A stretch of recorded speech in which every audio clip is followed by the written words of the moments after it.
his entrepreneurial journey with a ticket to Oman and 50 rupees in his pocket. Competing with others who have, family heritages handed down to them on a platter. He decided to come back home 15 years ago to set up a company that would transform the way that we perceive quality in the real estate business. Highly unpredictable. You do not know when he's going to ask which question. He decided to take his company public in 2006 and got an overwhelming response from the Indian market. Once they know that this is not what is supposed to be done, they would not want to do it under any circumstances. He's built palaces in the Gulf and some of the most magnificent buildings here in India. Incredible energy and an eye for quality. He is PNC Menon. This is the Infosys Global Education Center. Spread over 337 acres in Mysore, this is independent India's largest monolithic structure. Over 16,000 students walk these hallways every year, making it the largest corporate education center in the world. Everything here seems larger than life, and it's bound to be, given that a man who for the last 30 years has been building palaces in Oman and the Gulf has brought this masterpiece of modern India to life. The Menon has a very incredible quality standards for construction. I mean, he's an incredible person who understands quality, and to him, Menon is the only builder. When he first constructed the building for us, and as the building went on, he became so enamored of the building that he said that he wants to clad the inside of the building with polished granite. And we were very aghast because we're using shareholders' money and we're accountable for the money. But he said that he will invest his own money and he will do that. And he will do it because he says, this is my building. This is not your building. This is my building. This is the building I dream of. This is the building I want to build. And this belongs to me. This fierce sense of ownership Menon feels today is perhaps a result of his past, of a childhood that had very little. I've heard that you landed in Oman with about 50 rupees in your pocket, with no contacts, with no idea really of what you were going to do, with the exception of this one gentleman that you had accidentally met in Kerala before you actually left. Right. What was it like? Take me through the key turning points that helped you establish yourself to the number 4 player first in 1984 and then the number 1 player in 1986 and 87. I had, of course, a gentleman who said you should come to Oman, try the opportunity, and he was a partner right from day one. He's a local, he's an Arab. He was a captain in those days in the army. In the army, yeah. So I knew the business a little, the business which I was in. But when I went there and saw, I felt that I was 13th century person walking to a 21st century. That was the knowledge. So it was initially a shock. How will I match with the requirement of this country, which is totally international? Since I did not have any money, we had to literally go and borrow. First capital was borrowed capital. We borrowed money from 3,000 riyals from the bank. Then I bought a pickup, which was not even air conditioned. And the temperature goes up to 45 degrees Celsius. And then I was driving around in that pickup for almost, I completed 175,000 kilometers in that pickup. Well done. Yeah. By the time I did that, I had established my requirement of business. And then it was a growth story. And and within the fourth, sixth year, where the most important client, most prestigious client is the Diwan, which is Diwan of Oman. And we could get jobs from the Diwan. Then, from that day onwards till today, we are talking about almost 35 years. And I have been working for the Diwan continuously for doing palaces, etc., for the last 30 years. See, this is the side of the story that people in India don't really know much about, because we hear you talk about your results quarter after quarter, not even you, but your management talks about your results quarter after quarter, but your operations would continue to exist in places like Dubai, in places like Oman, in places like the UAE. We don't really know much about that. Take us through what really is going on and what are your aspirations now as far as that side of your business is concerned. See, actually it is already a 35-year-old business, and we are very highly reputed there. We do the palaces for the rulers of the Gulf, mainly the Qatari rulers, Omani rulers, and Omani ruler. And then ruler, currently we are also working for the Sultan of Brunei, and we are doing his palace now. Currently we are doing his palace. There are not many contractors around the world who does interiors for the palaces. I would say there might not be more than 10 companies around the world. So we became one of the 10. I definitely wanted to divide the risk, risk of geographical risk. Sure. We were only in the Gulf. Yeah. So I thought, why not another geography? I looked at other countries. I looked at United States. I looked at Europe. Then I thought the best thing is to come to India and look at the opportunities here. And we decided to be in the south, in Bangalore. And I do not regret my decision when I look at the past. That was 15 years ago. From a turnover of 100 crore rupees in 1995, today's Sobha Developers is a 1,500 crore rupee company with over 3,000 employees. I want to ask you a question because I'm intrigued by this. You decided to name the company after your wife. Captain Nair, who also comes from the same state as you do, also decided to name his company after his wife. Why do you think this has happened? Because we don't see this happen very often in corporate India. I got a wonderful wife. I believe in astrology. So, according to the astrology science, the planetary science that I have, I am supposed to be lucky after my marriage. Whom I marry is not important. Okay. But I got married to this lady. The act itself is. Yeah, the act itself. And I got married to this lady. From that day onwards, I've been growing. Okay. So I said she has been probably a part of the growth also. Why not her name? I did not think more than that. Okay, so what are the charts telling you at this point in time about what your future looks like? It's and do you do this every day? Lot of growth. Do you do this every day? Do you actually look up the chart? Every year. Yeah. And so any stumbling blocks at this point in time, any big challenges that you need to get over, or is it all I think it's all over. hunky-dory? It's all over. The turmoil or the last recession was very painful.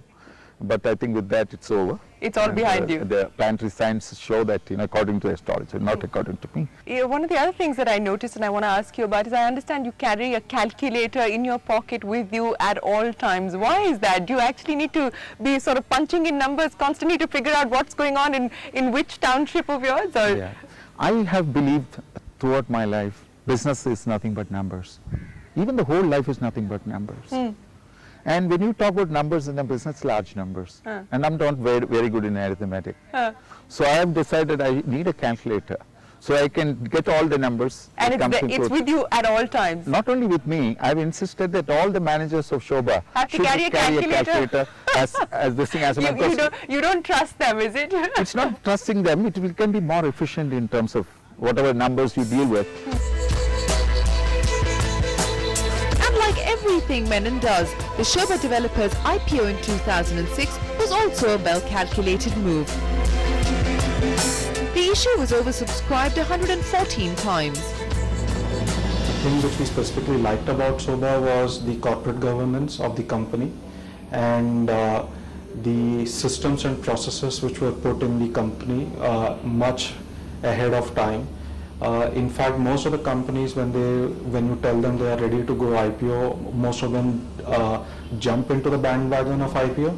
But the promoters of Sobha, Mr. Menon, and the MD, Mr. Sharma, took more than a year and a half to decide as to whether the company is actually ready or not.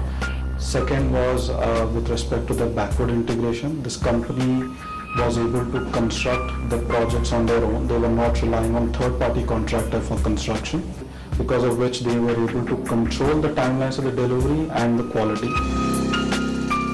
And that's unlike most of its peers in the real estate industry in India.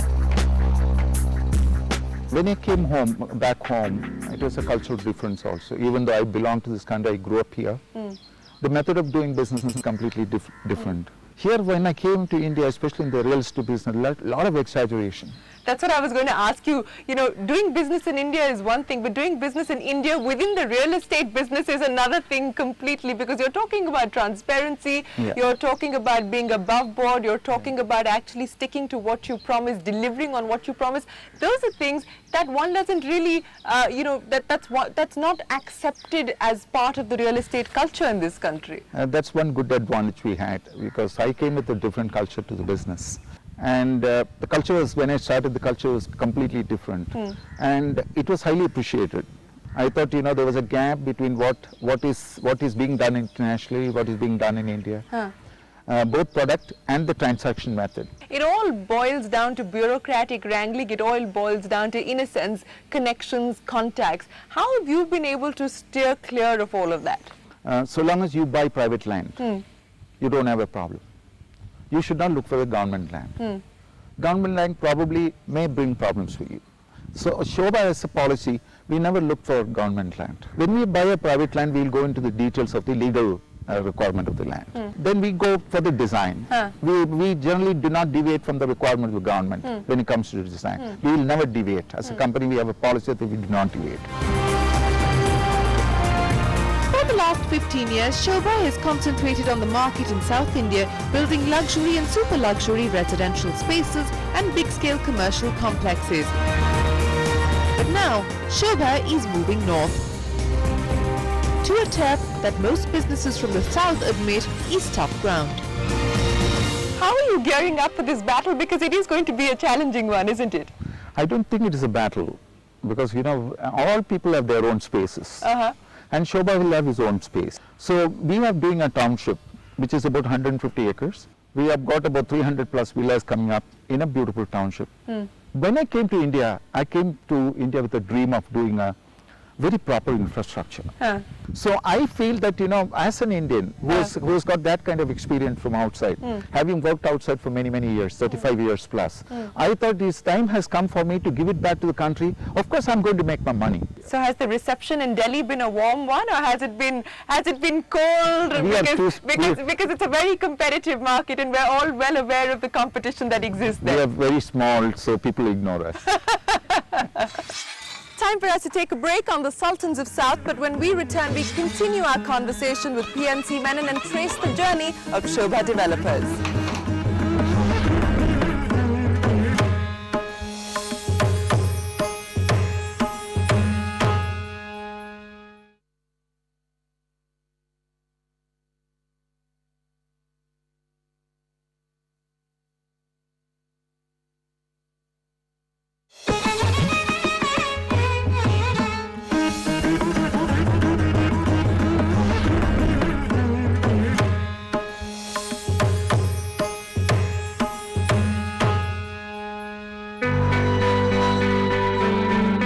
It's a palace in Oman or a super luxury villa complex in Bangalore. 62-year-old PNC Menon is still hands-on. And for the last 6 years, Ravi Menon has been working side by side with his father, observing and contributing to building the business, which is only 15 years old in India.